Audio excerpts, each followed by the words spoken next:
Demander le programme, c'est avec Estelle Martin. Et pour commencer aujourd'hui, de la danse. Les rencontres chorégraphiques se tiennent en Seine-Saint-Denis, près de Paris. Regardez.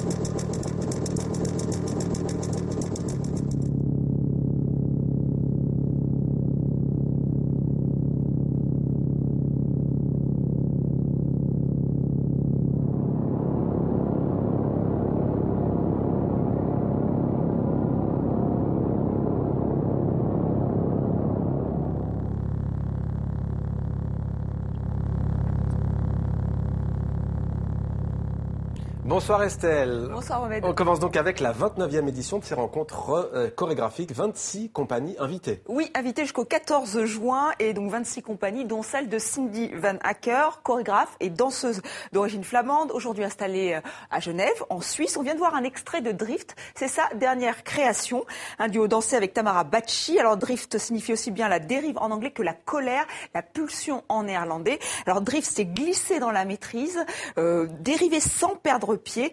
Cindy Van Acker aime pousser les corps. Elle aime aussi jouer avec la géométrie. Alors la géométrie des corps, on l'a vu, mais aussi la lumière et l'espace. Vous l'aurez compris, ces rencontres chorégraphiques sont assez exigeantes d'un point de vue artistique. Elles veulent aussi nous faire découvrir des compagnies venues d'un peu partout, venues d'ailleurs. Souvent, c'est la première fois qu'elles viennent en France. Mais c'est un Français qui a fait l'ouverture. Il s'appelle Olivier Dubois. Ce danseur et chorégraphe commence à se faire un vrai nom dans le milieu. Et là, il présente Élégie, un spectacle inspiré par le poète Rilke. C'est un défi pour les danseurs, pour ces danseurs, les danseurs du Ballet National de Marseille, et pour cause, puisqu'ils sont plongés dans le noir, le spectateur aussi. C'est une expérience déroutante, je vous préviens Mohamed, je vous préviens vous aussi, et assez oppressante. Nous avons rencontré Olivier Dubois.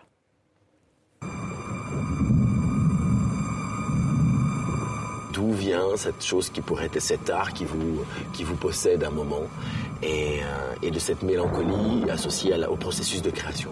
La création comme une béance sombre dans laquelle on se plonge.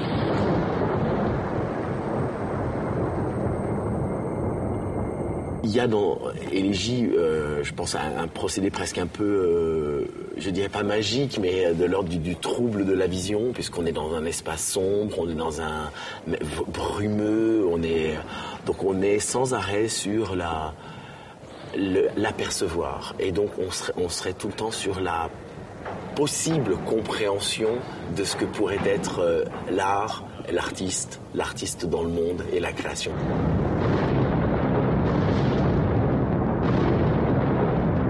Parce que la musique est assez assourdissante autour de ça. Il y a quand même un orage, parce que c'est cette chose électrique de la création. Et puis aussi musicalement, il y a Wagner quand même qui arrive. À un moment, l'élégie de Wagner comme ça. C'est la lumière plus pure en fait, et pourtant c'est la plus isolée. Élégie est très proche du romantisme noir. Et c'est pour ça aussi Rilke réapparaît, l'ange du déchu, voilà, on est tous qui en fait est la représentation de l'artiste.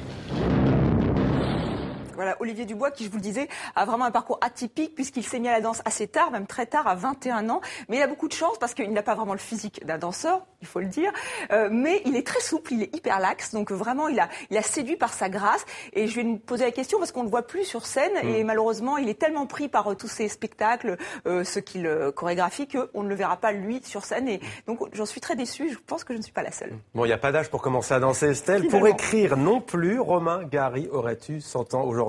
De nombreux ouvrages rendent hommage au grand romancier. Oui, Romain Gary, plus vivant que jamais, c'est sa mère, sa maman Mina qui serait fière.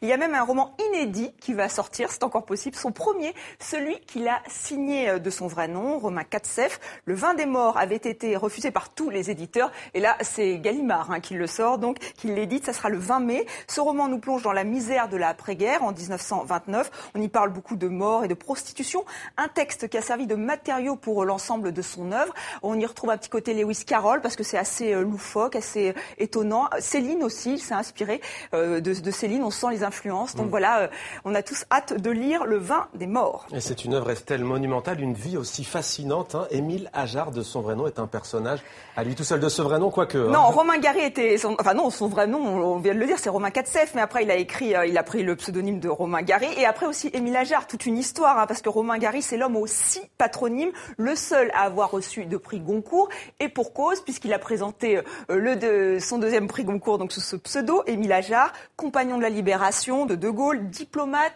écrivain, mari de Jean Seberg. Pas mal quand même. Une vie extraordinaire qu'il a racontée dans La promesse de l'aube, son roman autobiographique qui ressort, mis en image par Johann Sfar, grand admirateur de l'auteur.